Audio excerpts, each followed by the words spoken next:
सहकारिता आंदोलन की सारी हमारी इकाइयों पर सरचार्ज 12% लगता था, जबकि कंपनियों पर 7% लगता था। मोदी जी ने वो एनोमली को भी दूर किया और सरचार्ज को 12% से घटाकर 7% करने का काम किया। इसी प्रकार से मैट का जो बदलाव था वो भी करने का काम किया। इसमें भी एनोमली थी। कंपनियों पर मैट 50% कर दिया गया था कई सालों से, मगर कोऑपरेटिव पर मैट घटाया नहीं गया था, वो 18.5% लगता था। इसी बजट के अंदर कोऑपरेटिव पर मैट घटाने का भी काम किया। 18.5% से इसको 15% कर हमें कंपनियों के समकक्ष लाने का काम किया। क्रेडिट गारंटी फंड ट्रस्ट के तहत सहकारी बैंकों को मान्यता नहीं थी। भारत सरकार की सारी योजनाएं सहकारी बैंकों के माध्यम से लाभार्थी तक नहीं पहुंचती थी। 3/2/22 के दिन एक सर्कुलर निकालकर भारत सरकार ने तय कर दिया कि क्रेडिट गारंटी फंड की जितनी भी योजना है अब कोऑपरेटिव बैंक के माध्यम से भी नीचे पहुंच गए।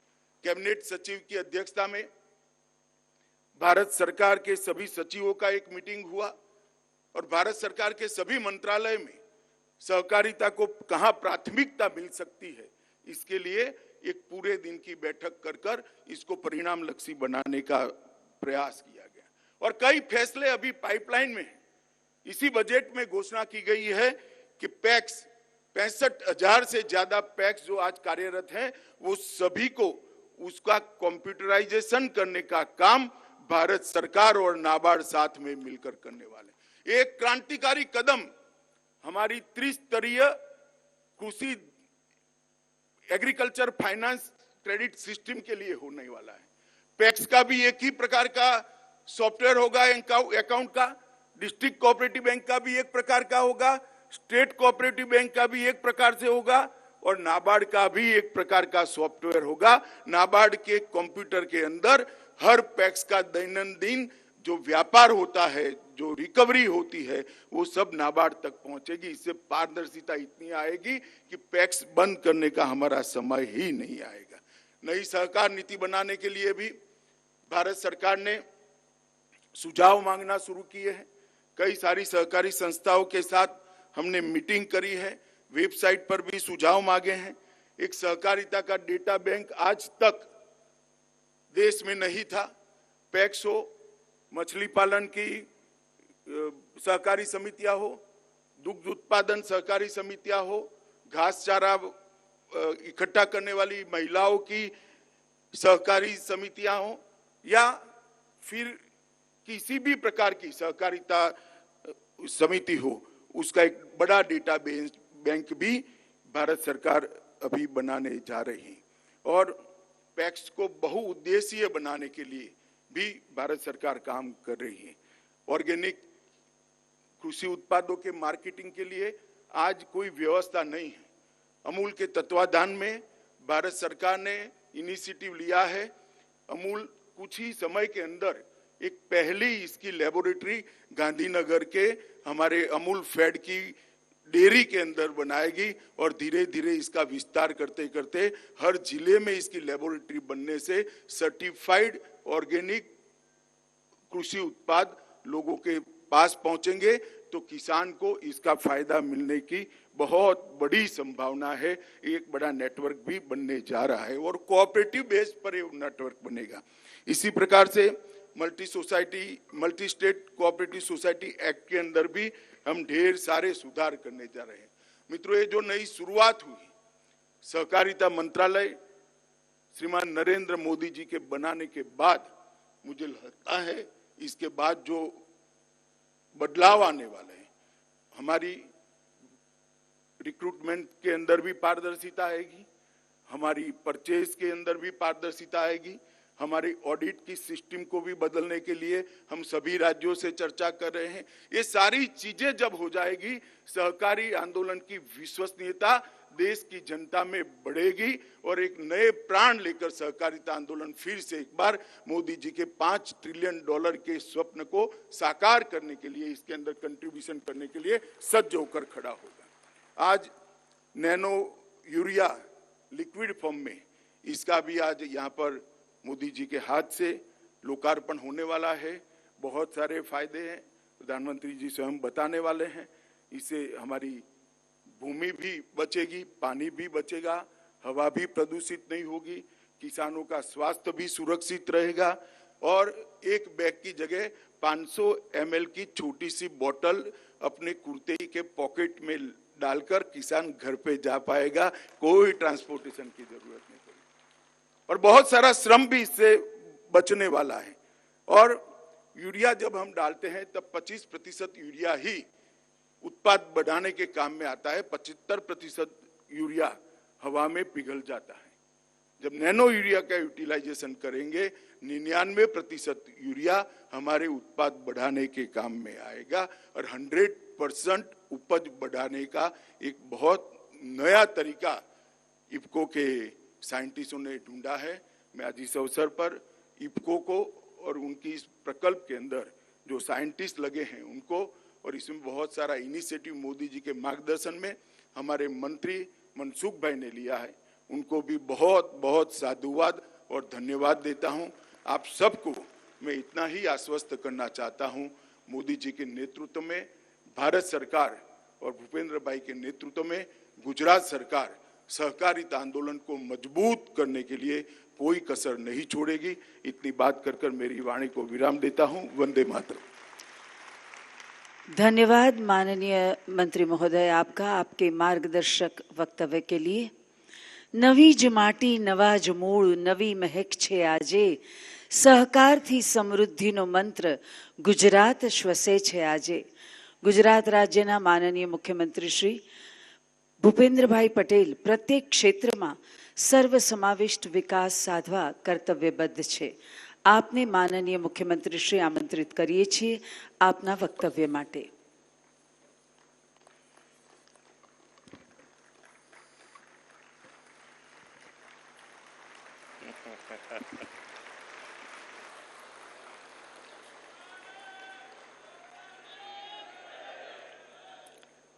પાટનગર ગાંધીનગરને આંગણે ગુજરાતના ગૌરવવંતા સહકારી ક્ષેત્રના નવયુગના આરંભ સાથે રાજ્ય સરકારના સહકાર વિભાગ દ્વારા આયોજિત સહકારથી સમૃદ્ધિ કાર્યક્રમમાં આપણી સૌની વચ્ચે મંચ ઉપર ઉપસ્થિત આત્મનિર્ભર ભારતના પ્રણેતા દેશના યશસ્વી વડાપ્રધાન આદરણીય શ્રી નરેન્દ્રભાઈ મોદી સાહેબ, ગાંધીનગર લોકસભાના પ્રજાવત્સલ્ય સાંસદ તથા કેન્દ્રીય ગૃહ અને સહકારિતા મંત્રી માન્ય શ્રી અમિતભાઈ શાહ સાહેબ, કેન્દ્રીય મંત્રી શ્રી મનસુખભાઈ માંડવિયા, નવસારીના લોકપ્રિય સાંસદ ભારતીય જનતા પાર્ટીના પ્રદેશ અધ્યક્ષ આદરણીય શ્રી સી.આર. પાટીલજી, ઉદ્યોગ તથા સહકારિતા મંત્રી શ્રી જગદીશભાઈ વિશ્વકર્મા, ઉપસ્થિત સૌ મારા મંત્રીમંડળના સૌ સભ્યશ્રીઓ, ધારાસભ્યશ્રીઓ, સાંસદશ્રીઓ, રાજ્યના વિવિધ જિલ્લામાંથી પધારેલા સહકાર ક્ષેત્રના સૌ અગ્રણીઓ, પ્રતિનિધિશ્રીઓ, પ્રેસ મીડિયાના મિત્રો, આજે ગુજરાતના ખૂણે ખૂણેથી જ્યારે સહકારી આગેવાનો અહીં પધાર્યા છે ત્યારે આપણે સૌથી પહેલા આદરણીય વડાપ્રધાન શ્રી નરેન્દ્રભાઈ મોદીને તેમના વડાપ્રધાન પદના કાર્યકાળના 8 વર્ષ પૂર્ણ કરવાના અંગે તાળીઓથી ખૂબ ખૂબ અભિનંદન આપીએ।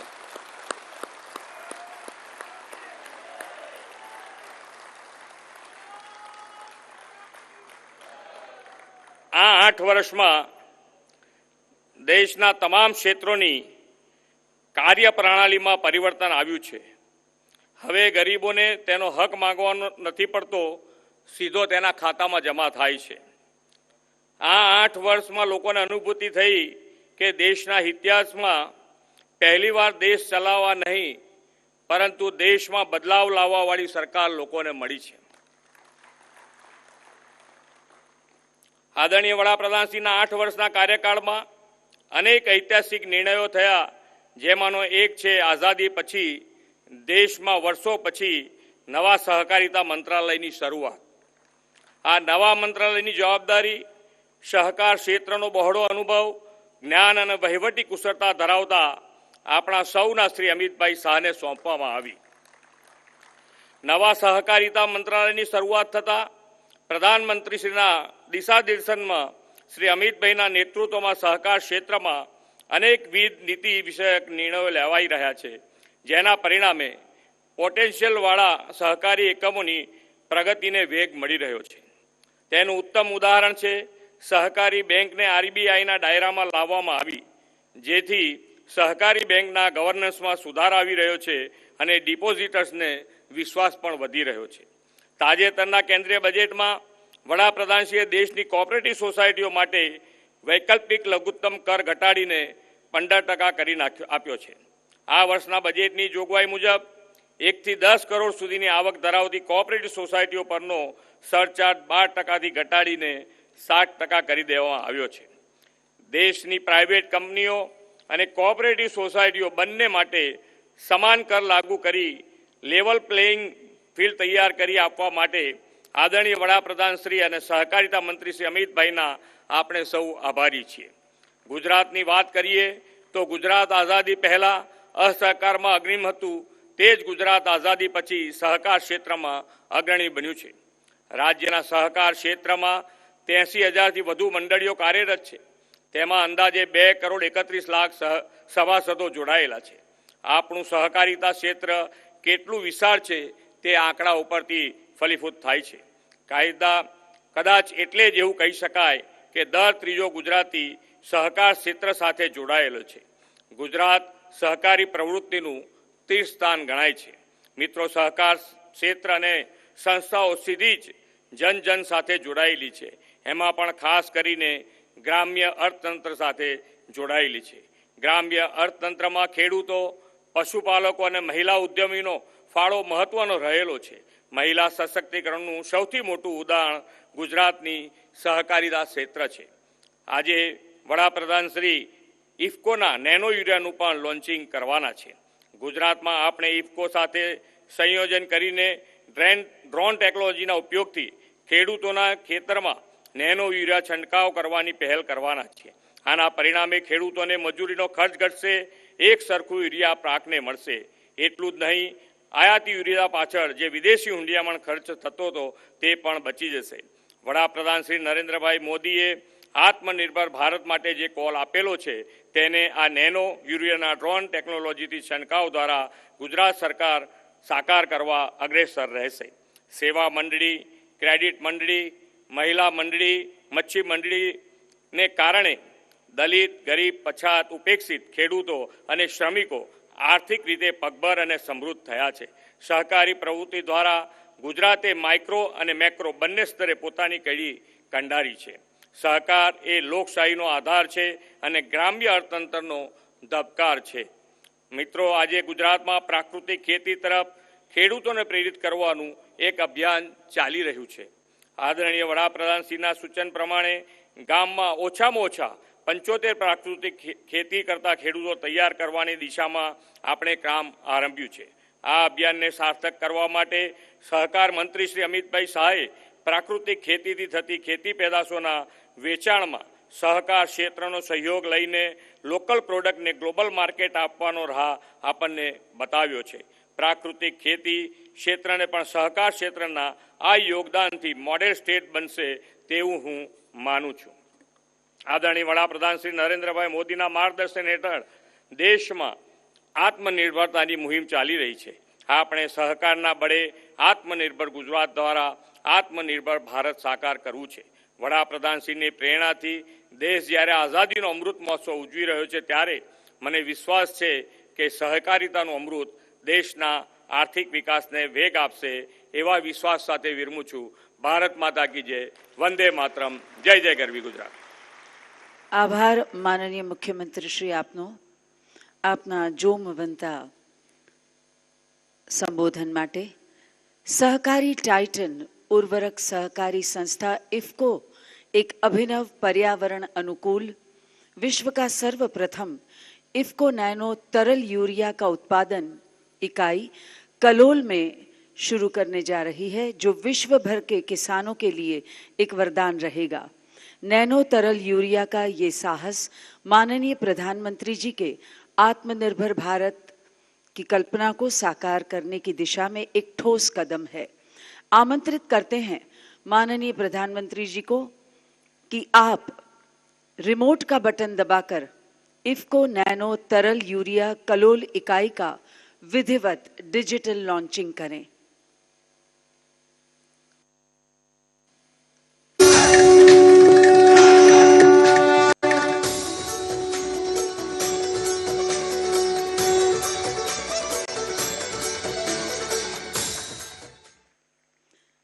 धन्यवाद माननीय प्रधानमंत्री जी आपका। और आइए अब देखते हैं माननीय प्रधानमंत्री जी के विकास लक्ष्य मंत्र सहकार से समृद्धि का निरूपण करती एक फिल्म।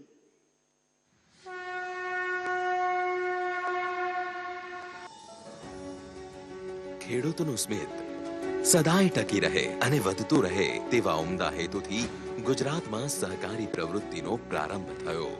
એક તરફ મૂડીવાદ અને બીજી તરફ સામ્યવાદના મજબૂત વિકલ્પ તરીકે ઉભરી આવ્યો સહકારવાદ અને આ સહકારવાદને મળ્યો સરકારનો સહકાર અને શરૂ થઈ વિકાસવાદની નવી પરંપરા।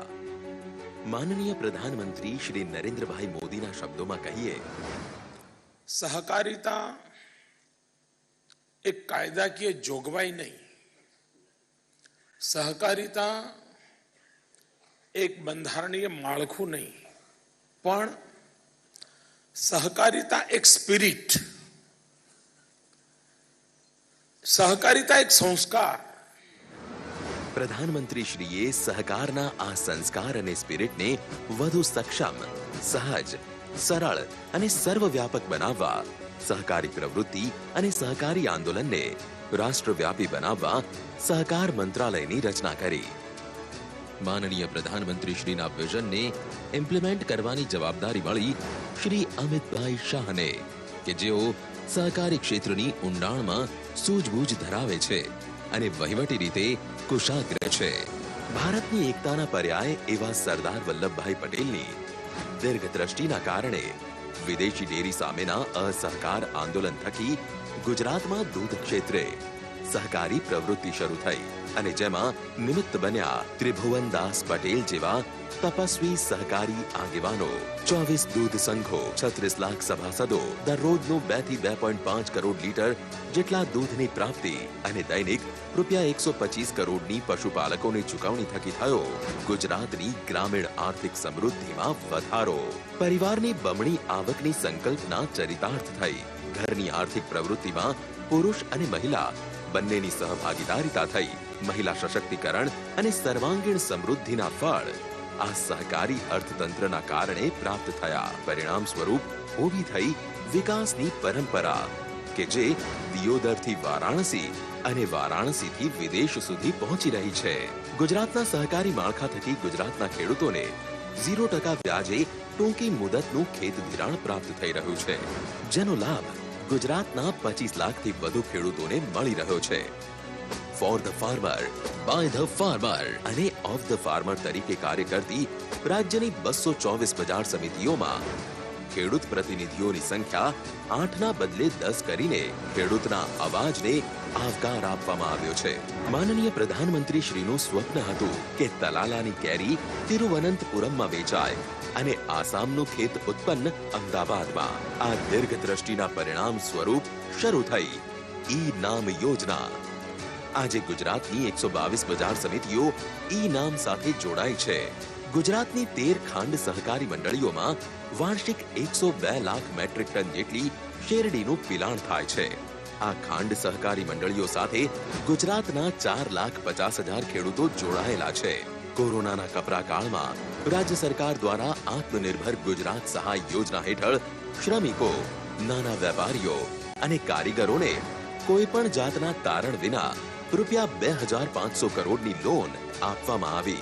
આજે માનનીય પ્રધાનમંત્રી શ્રી પ્રાકૃતિક ખેતીને એક આંદોલન સ્વરૂપે સમગ્ર દેશમાં પ્રસરાવી રહ્યા છે। સહકારી માળખાએ આ વિચારને આચારમાં લાવી એક ઉચ્ચારે આ વાત સ્વીકારી છે અને પરિણામે ગુજરાતમાં પ્રાકૃતિક ખેત ઉત્પાદક સહકારી મંડળીઓની રચનાની શરૂઆત થઈ છે।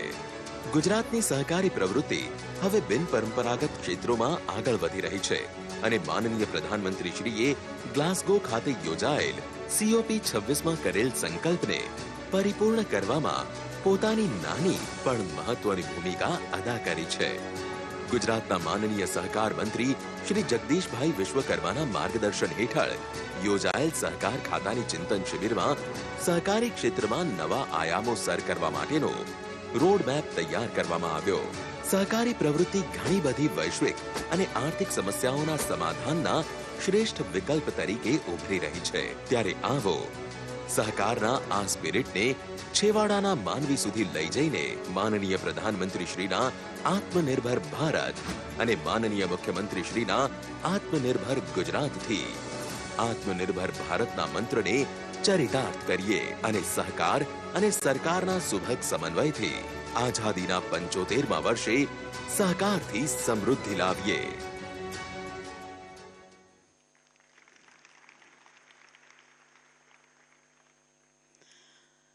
પ્રજા કાર્ય તું તત્કાર્ય, પ્રજા સૌખ્યમ તું તત્સુખમ, પ્રજા પ્રિયમ પ્રિયમ તસ્ય, સ્વહિતમ તું પ્રજાહિતમ प्रजार्थे तस्य, सर्वे स्वम आत्मार्थे न विधीयते.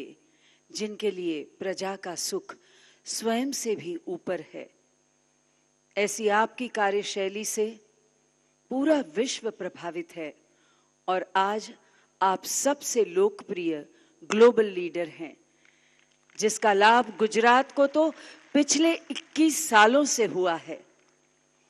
आमंत्रित करें जोरदार तालियों के साथ भारत के माननीय प्रधानमंत्री महोदय श्री नरेंद्र मोदी जी को आपके प्रेरणादायी भाषण के लिए.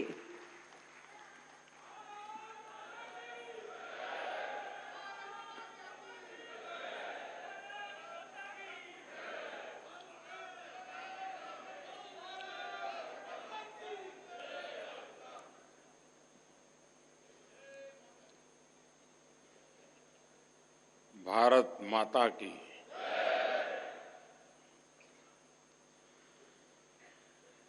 गुजरात के लोकप्रिय मुख्यमंत्री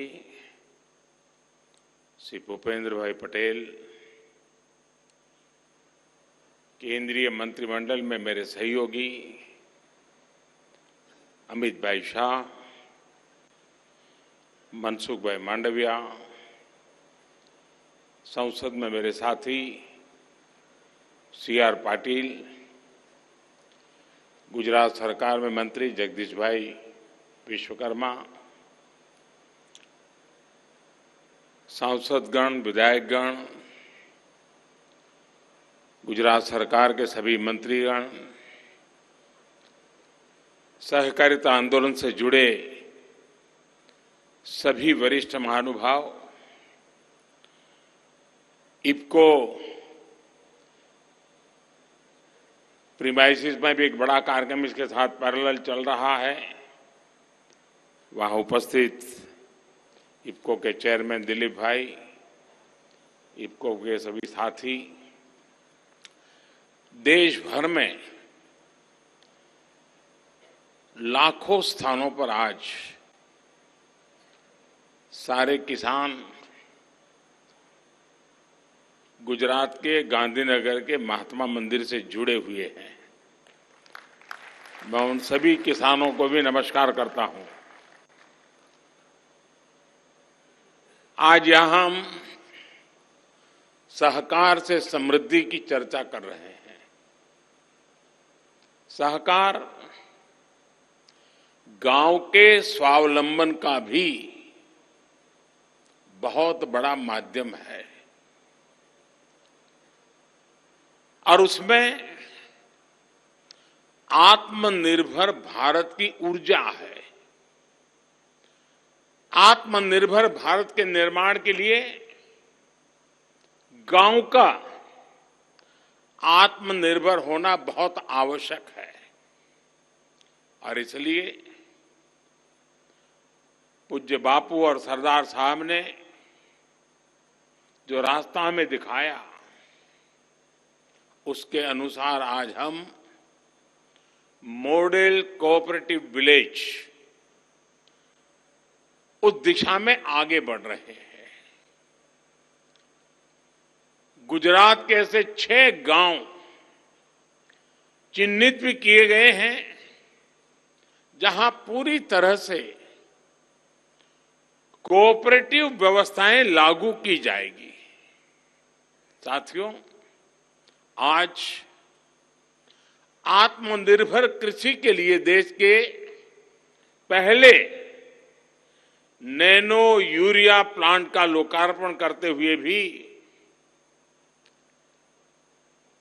मैं सच्चे हृदय से बताता हूं कि मैं एक विशेष आनंद की अनुभूति करता हूं। जरा कल्पना कीजिए, आज जब किसान यूरिया लेने जाता है, उस दृश्य को जरा मन में लाइए और होने वाला क्या है उसका मैं वर्णन करता हूं, उसको जरा मन पर लाइए। अब यूरिया की एक बोरी, उसकी जितनी ताकत है, यानी यूरिया की बोरी की ताकत एक बोतल में समा गई है। यानी नैनो यूरिया की आधा लीटर बोतल किसान की एक बोरी यूरिया की जरूरत को पूरा करेगी। कितना खर्चा कम हो जाएगा ट्रांसपोर्टेशन का, बाकी सब चीजों का। और कल्पना कीजिए, छोटे किसानों के लिए ये कितना बड़ा संबल है। साथियों, ये जो आधुनिक प्लांट कलोल में लगा है, इसकी कैपेसिटी अभी 1.5 लाख बोतल के उत्पादन की है। लेकिन आने वाले समय में ऐसे 8 और प्लांट देश में लगने वाले हैं। इससे यूरिया पर विदेशी निर्भरता कम होगी, देश का पैसा भी बचेगा। मुझे उम्मीद है ये इनोवेशन सिर्फ नैनो यूरिया तक ही सीमित नहीं रहेगा। मुझे विश्वास है कि भविष्य में अन्य नैनो फर्टिलाइजर भी हमारे किसानों को मिल सकते हैं। हमारे वैज्ञानिक उस पर आज काम कर भी रहे हैं। साथियों, फर्टिलाइजर में इस नैनो टेक्नोलॉजी में आत्मनिर्भरता की तरफ जो कदम हमने रखा है, वो कितना महत्वपूर्ण है, ये मैं चाहूंगा हर देशवासी ने समझना चाहिए। भारत में फर्टिलाइजर के मामले में दुनिया का दूसरा सबसे बड़ा कंज्यूमर है, लेकिन उत्पादन के मामले में हम तीसरे नंबर पे हैं। ऊपर से 7-8 साल पहले तक हमारे यहां ज्यादातर यूरिया खेत में जाने के बजाय काला बाजारी का शिकार हो जाता था और किसान अपनी जरूरत के लिए लाठियां खाने को मजबूर हो जाता था। हमारे यहां जो बड़ी यूरिया की फैक्ट्रियां थी, वो भी नई टेक्नोलॉजी के अभाव में बंद हो गई थी। और इसलिए 2014 में सरकार बनने के बाद हमने यूरिया की 100% नीम कोटिंग का बीड़ा उठाया, उसको किया। इससे देश के किसानों को पर्याप्त यूरिया मिलना सुनिश्चित हुआ। साथ ही हमने उत्तर प्रदेश, बिहार, झारखंड, उड़ीसा और तेलंगाना, वहां जो 5 बंद पड़े खाद के कारखाने थे, उन बंद पड़े हुए खाद के कारखानों को फिर चालू करने का काम शुरू किया और उसमें यूपी और तेलंगाना की फैक्ट्रियां चालू भी हो चुकी है।